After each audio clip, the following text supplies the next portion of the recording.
Hi friends, welcome back to my new vlog. ಎಲ್ಲರೂ ಹೇಗಿದ್ದೀರಿ? ಎಲ್ಲರೂ ಚೆನ್ನಾಗಿದ್ದೀರಾ ಅಂದ್ಕೊಳ್ತೀನಿ. ನನ್ನ ಚಾನಲ್ಗೆ ನೀವು ಹೊಸಬರಾಗಿದ್ದರೆ ಬೇಗ ಹೋಗಿ ಸಬ್ಸ್ಕ್ರೈಬ್ ಮಾಡ್ಕೊಳ್ಳಿ. ಅಲ್ಲೇ ಕಾಣುವಂಥ ಬೆಲ್ಲೈಕನ್ ಕೂಡ ಕ್ಲಿಕ್ ಮಾಡಿ. ಹಾಗಾದರೆ ಬನ್ನಿ ಇವತ್ತಿನ ವ್ಲಾಗ್ನ ಶುರು ಮಾಡುವ.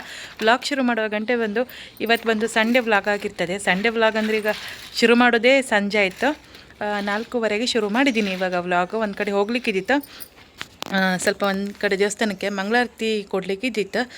ಹಾಗಾಗಿ ಹೊರಟಿದ್ದೇವೆ ನಾನು, ನಾಗರತ್ನಕ್ಕ ಮತ್ತು ಶೌರ್ಯ. ಹಾಗಾಗಿ ಈಗ ಸ್ನಾನ ಮಾಡಿಕೊಂಡು ಚೂಡಿದಾರ ಹಾಕ್ಕೊಂಡಿದ್ದೀನಿ. ಹಾಗೆ ಇಷ್ಟು ರೆಡಿಯಾಗಿದ್ದೀನಿ. ಶೌರ್ಯ ಅಲ್ಲಿದ್ದೇನೆ. ಶೌರ್ಯ ಮತ್ತೆ ಮಣ್ಣು ಮುಟ್ರೆ ನಾ ಮತ್ತೆ ಚಡ್ಡಿಯೆಲ್ಲ ಮಣ್ಣು ಆಯ್ತಲ್ಲ ಶೌರ್ಯ. ಎದ್ದೇವರೇ ಕ್ಷಮಿಸಿ, ಶೌರ್ಯ ಮೈಯೆಲ್ಲ ಮಣ್ಣು ಮಾಡ್ಕೊಂಡು ಅದಕ್ಕೋಸ್ಕರ ಕಟ್ ಮಾಡಿದೆ ಅಲ್ಲಿಗೆ. ಹಾಗೆ ದೀಪಾವಳಿ ಟೈಮಲ್ಲಿ ನನ್ನ ಹಸ್ಬೆಂಡ್ ಹತ್ರ ನಾನು ಹೇಳ್ತಿದ್ದೆ ಕಾಲ್ಗೆಜ್ಜೆ ಬೇಕಂತ. ನನ್ನ ಕಾಲ್ಗೆಜ್ಜೆ ತುಂಡಾಗಿತ್ತಾಯಿತು. ಹಾಗಾಗಿ ನನಗೆ ನಿನ್ನೆ ತೆಗೆದುಕೊಟ್ಟಿದ್ದಾರೆ. ಅದನ್ನು ನಿಮ್ಮ ಜೊತೆ ಶೇರ್ ಮಾಡ್ಕೊಳ್ತೀನಿ. ಅದರದ್ದು ಡಿಸೈನು ಈಗ ವೇರ್ ಮಾಡಿದ್ದೀನಿ, ಹಾಗೆ ನಿಮಗೆ ತೋರಿಸ್ತೀನಿ.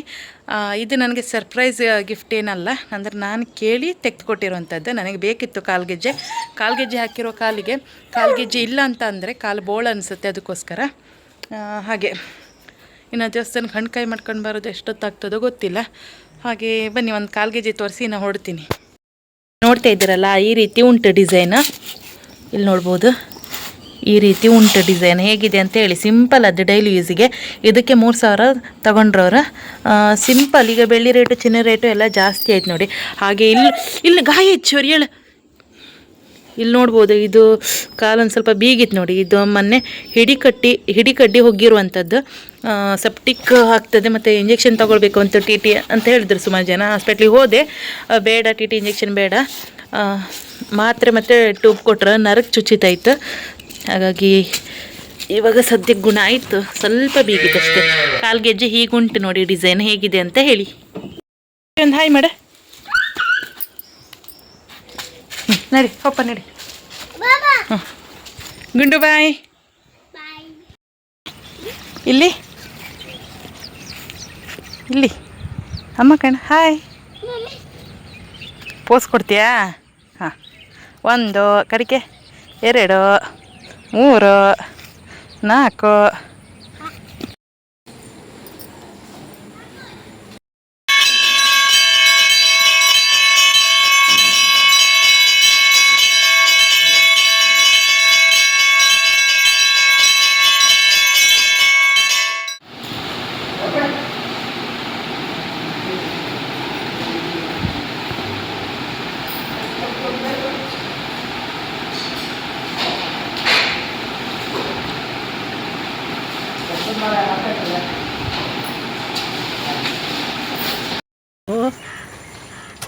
ನೆಕ್ಸ್ಟ್ ಡೇ ವ್ಲಾಗ್ನ ಕಂಟಿನ್ಯೂ ಮಾಡ್ತಾಯಿದ್ದೆ. ಇವತ್ತು ಬಂದು ಸೋಮವಾರ ಬೆಳಿಗ್ಗೆ 8:45 ಆಯಿತು. ಒಂದು ಕಡೆ ಹೋಗ್ಲಿಕ್ಕಿದ್ದಿತ್ತು. ನಮ್ಮ ಮಾಯಿಗೆ ಸ್ವಲ್ಪ ಕಿವಿ ನೋವೆಲ್ಲ ಇತ್ತು ಸ್ವಲ್ಪ. ಹಾಗಾಗಿ ಅಜ್ಜರ ಕಾಡ ಯಾವುದೋ ಉಡುಪಿಯಲ್ಲಿ ಉಂಟಲ್ಲ, ಅಲ್ಲಿ ಬರಲಿಕ್ಕೆ ಹೇಳಿದ್ರಂತೆ. ಅದಕ್ಕೋಸ್ಕರ ಅವ್ರನ್ನ ಕರ್ಕೊಂಡು ಹೋಗ್ತೀನಿ. ಅವ್ರಿಗೆ ನಂಗೆ ಬ್ರಹ್ಮವರದಲ್ಲಿ ಸಿಗ್ತಾರೆ. ಮತ್ತು ಅಮ್ಮನಿಗೆ ಇವತ್ತೊಂದು ಸ್ವಲ್ಪ ಕೆಲಸ ಇತ್ತು, ಅದಕ್ಕೋಸ್ಕರ ಶೌರ್ಯನ ಕರ್ಕೊಂಡು ಹೋಗ್ಬೇಕಾಗಿ ಬಂತು. ಅವನು ನಾನು ಹೊರಟಿದ್ದೆವು.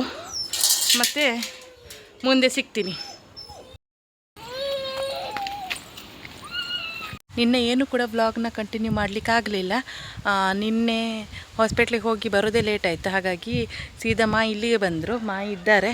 ಸೊ ಹಂಗಾಗಿ ನಾಳೆ ಮತ್ತು ನಮ್ಮ ಪಕ್ಕದ ಮನೆಯಲ್ಲಿ ಮದುವೆ ಉಂಟು. ಹಂಗಾಗಿ ಕೈಯಲ್ಲಿ ಬಳೆ ಎಲ್ಲ ಒಡೆದೋಯ್ತು. ಸೊ ಹಾಗಾಗಿ ಬಳೆ ಬಚ್ಕೊಂಡು ಹಾಗೆ ಎಂತ ಕಣಿ ಐಬ್ರೂ ಮಾಡಿಸ್ಕೊಂಡು ಬರುವ ಅಂತ ಹೊರಟಿದ್ದೀನಿ. ಹಾಗೆ ನಂದು ಬ್ಲೌಸ್ ಕೊಡ್ತೆ ಅಂತ ಹೇಳಿದ್ರು ಇವತ್ತು. ಅದನ್ನು ತಗೊಂಡು ಬರಲಿಕ್ಕೆ ಹೊರಟಿದ್ದೀನಿ. ಇನ್ನು ಹೋಗಿ ಮತ್ತೆ ನಿಮ್ಮ ಜೊತೆ ಮಾತಾಡಲಿಕ್ಕೆ ಸಿಗ್ತೀನಿ. ಹೋಗಿರೋದು ಊಟದ ಟೈಮ್ ಹಾಗೆ 1 ಗಂಟೆ ಹಾಗಾಗಿ ಎಲ್ಲ ಊಟಕ್ಕೆ ಹೋಗಿದ್ರು ಶಾಪಲ್ಲಿ. ಅದಕ್ಕೋಸ್ಕರ ಹಾಗೆ ಬಂದೆ. ಐಬ್ರೂ ಒಂದು ಮಾಡಿಸ್ಕೊಂಡು ಬಂದೆ. ಇನ್ನು ಮತ್ತೆ 4 ಗಂಟೆಗೆ ಹೋಗಿ ಬಳೆ ಬಚ್ಕೊಂಡು ಮತ್ತು ಸೀರೆ ತರಲಿಕ್ಕೆ ಉಂಟು. ಮತ್ತೆ ಸಿಗ್ತೀನಿ. ಎಂತ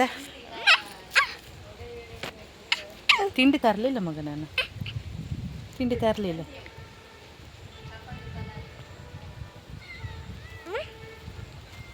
ಎಂತದೆ ಎಪ್ಪಿಯ ಎಂತಕ್ಕೆ ದುಡ್ಡು ಕೊಟ್ಟಿದ್ದೆ ತಿಂಡಿ ತಪ್ಪಕ್ಕೆ? ಇನ್ನು ಏನಂದರೆ ಏನು ಕೂಡ ನಿಮಗೆ ತೋರಿಸ್ಲಿಕ್ಕೆ ಆಗಿರಲಿಲ್ಲ. ನಿನ್ನೆ ನೈಟ್ ಮೆಹಂದಿಗೆಲ್ಲ ಹೋಗಿದ್ದೆ, ಹಾಗಾಗಿ ಏನು ತೋರಿಸ್ಲಿಕ್ಕೆ ಆಗಿರಲಿಲ್ಲ. ಇವಾಗ ಸ್ವಲ್ಪ ಥಂಡಿ ಆಯ್ತು, ನನಗೆ ಕೆರೆಸ್ತಾ ಉಂಟು, ಮತ್ತು ಬಳೆ ಬಚ್ಕೊಂಡು ಬಂದೆ ನೋಡಿ. ಹಾಗೆ ಈ ರೀತಿ ರೆಡಿಯಾಗಿದ್ದೀನಿ. ಇವತ್ತು ಮದುವೆ ಬೈಂದೂರು ವತ್ತಿನಕಟ್ಟೆ ದೇವಸ್ಥಾನದಲ್ಲಿ ಮದುವೆ. ಸೊ ಹಂಗಾಗಿ ಇವಾಗ ಮಾಯಿ ಕೂಡ ಮನೆಗೆ ಹೊರಟ್ರು, ನೋಡ್ಬೋದು ಇಲ್ಲಿದ್ದಾರೆ. ಅವ್ರನ್ನ ಇವಾಗ ಗಾಡಿಯಲ್ಲಿ ನಾಗೂರಲ್ಲಿ ಬಿಟ್ಬಿಟ್ಟು ಮತ್ತೆ ಶೌರ್ಯನಲ್ಲಿ ಒಂದು ರೌಂಡ್ ಕರ್ಕೊಂಡೋಗಿ ಮತ್ತೆ ಬಂದು ಮದುವೆದ ವ್ಯಾನ್ ಉಂಟು, ಅದರಲ್ಲಿ ಹೋಗ್ಬೇಕು ಈಗ 11 ಗಂಟೆಗೆ. ಈ ರೀತಿ ರೆಡಿಯಾಗಿದ್ದೀನಿ. ಹೇಗೆ ಕಾಣಿಸ್ತಾ ಇದ್ದೀನಿ ಅಂತ ಕಮೆಂಟ್ ಸೆಕ್ಷನಲ್ಲಿ ತಿಳಿಸಿ ಆಯಿತಾ.